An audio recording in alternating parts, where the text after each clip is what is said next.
a gente acabou de ver aqui e ouvir uma reportagem com a Gihanna, entrevistando também um dos entrevistados aqui, falando sobre a primeira infância, com o Ariel de Castro Alves, e a gente volta a falar com ele, só que é um outro tema, né, Ariel?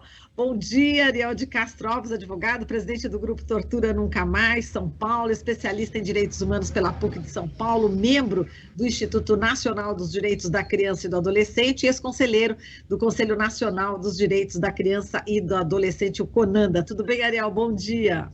Bom dia, Marilu. Bom dia a todos os ouvintes, telespectadores da TVT, da Rádio Brasil Atual. Bom, Ariel, agora desta vez a gente vai falar sobre o número de crianças, né, e adolescentes que estão vivendo nas ruas de São Paulo, mas que dobrou em 15 anos, passou de 1.842 em 2007 para 3.759 meninos e meninas vivendo principalmente aí pela região central da capital. O censo foi realizado, divulgado pela Prefeitura de São Paulo. Agora, o que chama bastante atenção, acho que um primeiro ponto, né, que a gente pode abordar, Ariel, em relação a essas crianças e jovens, né, que chegam a 73% do total, que utilizam as ruas como forma de sobrevivência. É realmente alarmante o que está acontecendo, não é isso, Ariel? De fato, temos uma verdadeira tragédia social na capital paulista, e esse é um retrato de boa parte das capitais pelo país. Esse é um retrato principalmente das cidades de mais de 200 mil habitantes. O último censo, o último levantamento que foi feito sobre crianças e adolescentes nas ruas das cidades de todo o Brasil é de 2011.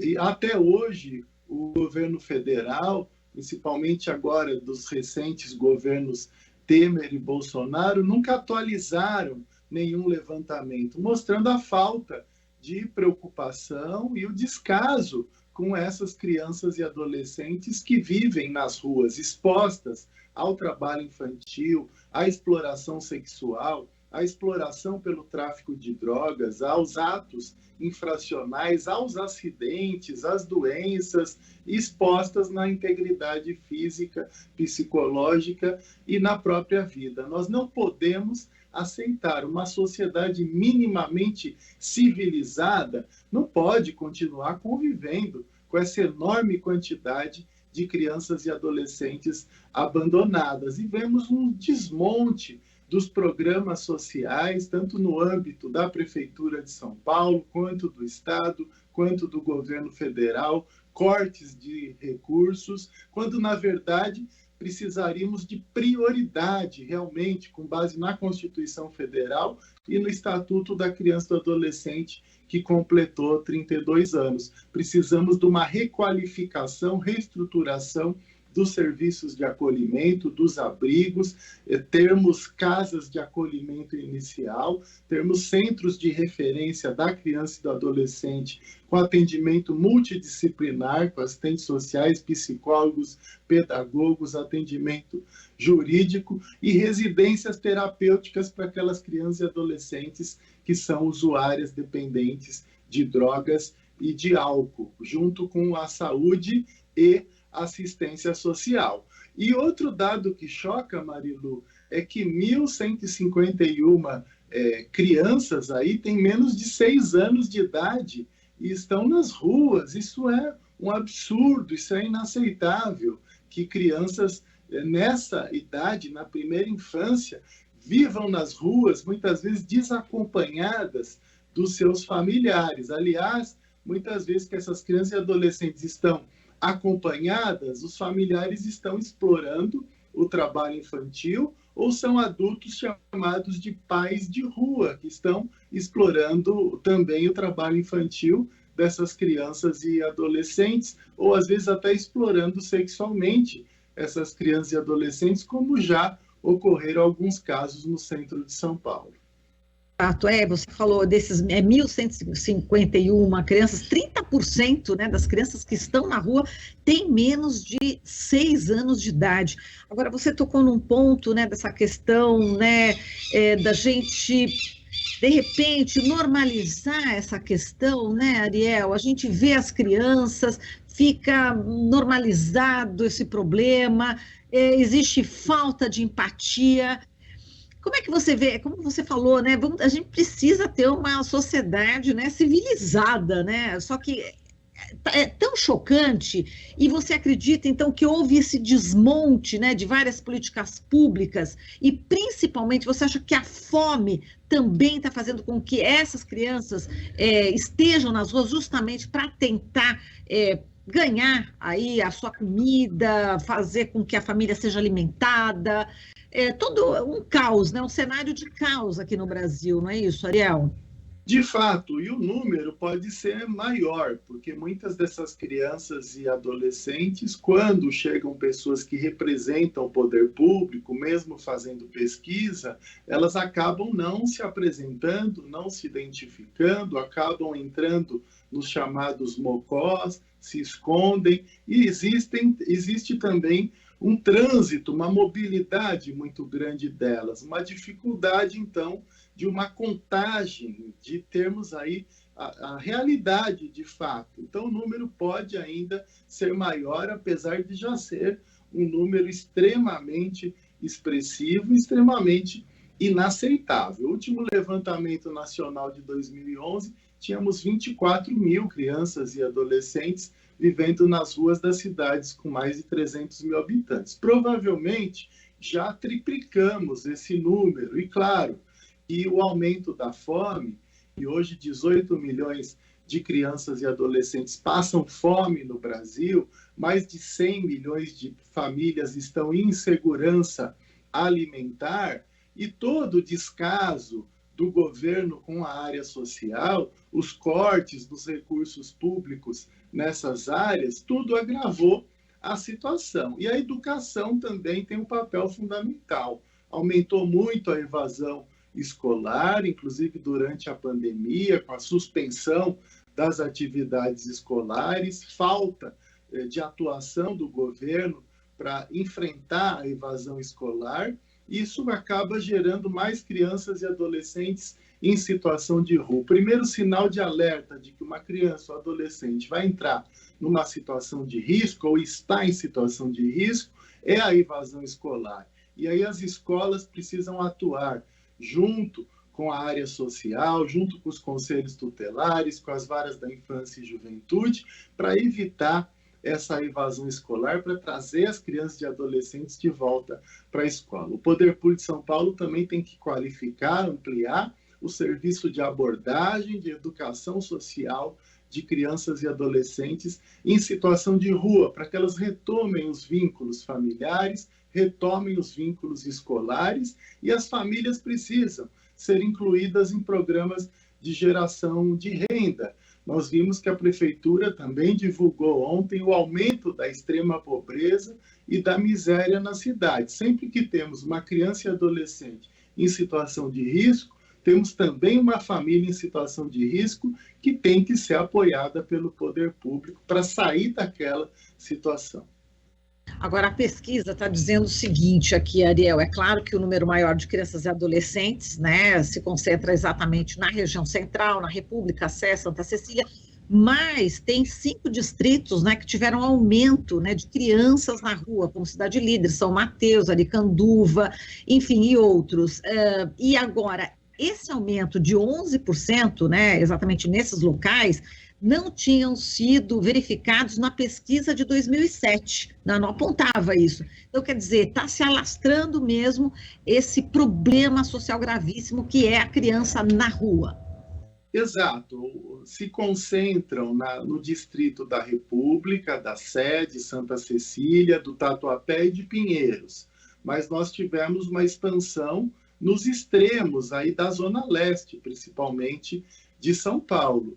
E, de fato, é extremamente preocupante e existe uma incapacidade do poder público em também descentralizar os seus programas e serviços sociais para essas regiões. Na verdade, hoje, em todos os polos comerciais da cidade, nós temos crianças e adolescentes em situação de rua. Temos muitas delas também nas cracolândias, e que daí a pesquisa teve mais dificuldade de identificação, porque eles não passam as idades, os pesquisadores têm dificuldade de entrar nesses fluxos dessas cracolândias pela cidade e que se disseminaram nos últimos anos em razão de todo o descaso do poder público. Então, de fato, nós precisamos aí de muitas ações, de muita requalificação dos serviços sociais para darmos conta dessa tragédia social, dessa realidade extremamente gritante e inaceitável. Quer dizer, se a situação já é péssima, né, da criança na rua, a criança na Cracolândia, os estragos são maiores, inclusive, né, Ariel? Exato, nós temos aí 73% de crianças e adolescentes que vão para as ruas para sobreviverem diante da fome, diante da miséria, da extrema pobreza dos seus familiares. E elas estão sujeitas à exploração do trabalho infantil e acabam sujeitas à exploração sexual, exploração no tráfico de drogas, acidentes, morte, doenças e várias outras situações. 70% das crianças e adolescentes são pardos e negros, então nós temos esse componente também da exclusão social, econômica, do racismo que está aí na nossa sociedade, estrutural. O racismo estrutural também gera essas consequências de crianças e adolescentes negras, pardas, na maioria aí das situações. E temos 60% do sexo masculino. É importante termos esses dados para que o poder público agora apresente o que vai fazer diante disso. Não adianta só a prefeitura apresentar esses dados, ela tem que agora apresentar qual o planejamento, qual o cronograma das ações a curto, médio e longo prazos. Nós temos projetos de lei também na Câmara dos Vereadores que tratam de uma política municipal de atendimento às crianças e adolescentes em situação de rua. Esperamos que ela seja aprovada o mais rápido possível, que geraria essa reestruturação, requalificação dos programas e serviços sociais voltados às crianças e adolescentes no município de São Paulo. E, Ariel, quais os prejuízos, né, para essas crianças que vivem nas ruas, na Cracolândia, enfim, elas precisam trabalhar, serem exploradas, essa é a realidade. Quais os prejuízos para essa criança durante a adolescência, durante a vida adulta?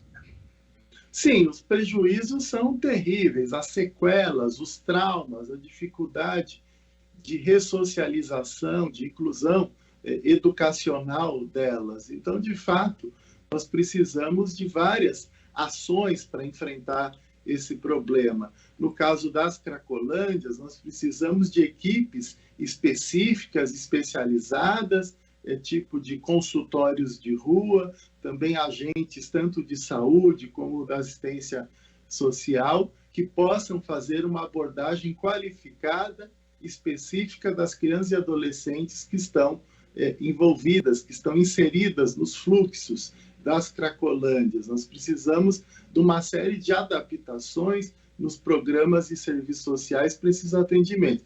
E, claro, que essas crianças e adolescentes, elas vão precisar depois de um acompanhamento constante. Então, mesmo que ela saia daquela situação de rua, volte para o convívio da família, ela vai ter que estar matriculada na escola, vai ter que estar frequentando centros voltados a atividades com crianças e adolescentes nas comunidades, como existem os CCAs, os Centros da Criança e do Adolescente, que são geridos por várias entidades sociais e precisam ter essa preocupação para que a criança não seja reinserida na situação de rua, porque muitas vezes acontece isso.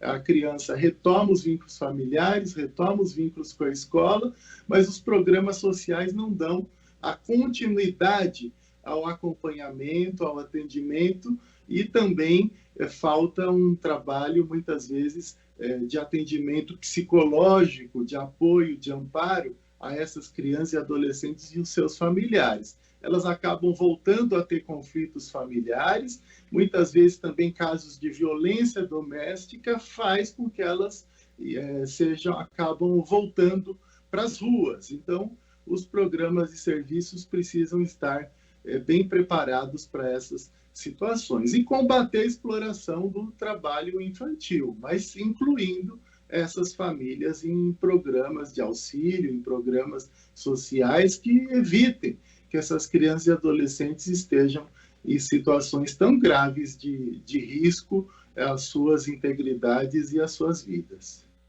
Agora, só para a gente terminar, Ariel, eu queria que você falasse sobre a importância do ECA, né, do Estatuto da Criança e do Adolescente. A gente vê nos chats, né, uma certa ironia, né, em relação ao ECA, onde está o ECA, pessoas, né, de direita, de extrema direita, que falam, que criticam, né, o ECA. Eu queria que você falasse da importância do ECA e se a situação seria muito pior sem o ECA. Sim, nós temos todos esses problemas, mesmo com uma legislação extremamente avançada, reconhecida mundialmente, e que, de fato, gerou mudanças positivas. Nós temos ampliação da inclusão escolar de crianças e adolescentes no ensino fundamental, no ensino médio, ampliação das vagas, abertura de escolas, também inclusive no ensino infantil, de creches. Então, esse atendimento ele se ampliou a partir de previsões da Constituição Federal e do Estatuto da Criança e do Adolescente. A mortalidade infantil caiu também de forma abrupta desde a criação do Estatuto da Criança e do Adolescente. Eram 60 mortes para cada 1.000 crianças que nasciam, hoje são 13 mortes para cada grupo de 1.000 crianças que nascem. Mas o negacionismo, agora com as pessoas não aceitando vacinação, porque o presidente prega contra as vacinações infantis, houve uma queda muito grande da cobertura vacinal de crianças e adolescentes. Isso vai gerar aumento da mortalidade infantil. Além das condições de saneamento básico, além da fome, da miséria, tudo isso vai gerar um aumento da mortalidade infantil. Nós estamos num momento de muitos retrocessos. O governo federal cortou em 95% o orçamento do enfrentamento ao trabalho infantil, cortou em 30% o orçamento na parte de assistência a crianças e adolescentes. Então, de fato, nós temos que enfrentar esses desmontes nas políticas públicas voltadas à infância e à juventude e cobrar verdadeira prioridade absoluta aos direitos de crianças e adolescentes e a proteção integral. O que acontece no Brasil é que as crianças e adolescentes, apesar da legislação que prevê a proteção integral, estão extremamente desprotegidas. 20 crianças e adolescentes são assassinadas todos os dias. Nós temos aí 107 meninas vítimas de violência sexual também todos os dias no Brasil. Então, nós não podemos continuar convivendo, aceitando essas situações gravíssimas.